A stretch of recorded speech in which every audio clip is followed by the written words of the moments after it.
বন্ধু রোজা রাখি ভুল করি পানি খেলে কি রোজা ভাঙবো নি? ভাঙবো নয়? ও তাহলে তাই রোজা। আচ্ছা বন্ধু ভুল করি এর রোজা রাখিস না তুই খাইলে কিছু দেবো নি? ওই তো না কেন? ও আচ্ছা তাহলে তো রোজা।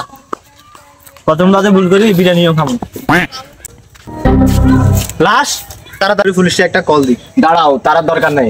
কিন্তু তোমরা কারা? গর্ত থেকে সূত্র বাইর করি, মানি না কোনো ভিআইপি। তার দর্শক আমাদের ছোট্ট একটা নাম দিয়েছে সিআইডি।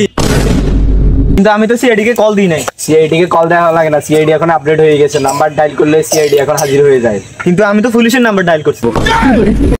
স্যার একে ভাঙি দিতাম নি। না দয়া, তোমার কাজ হচ্ছে দরজা ভাঙা, মানুষ ভাঙা নয়। এখন বলো এখানে কি হয়েছে? স্যার এখানে একটা লাশ আছে ওইখানে। ফেডি, লাশটা একটু ফরেনসিক ল্যাবে নিয়ে যাও। Okay sir. ঠিক আছে ভাই তাহলে আমি যাই। এখানে কিছু খরচপাতি টাকা পয়সা দিয়ে যাও না। কিন্তু কেন দিব? তুমি বলাতে লাশটা পাঠাই দিলাম না। কিন্তু তোমাদেরকে তো আমি কলে দিলাম। ঠিক আছে আমি যাইতেছি।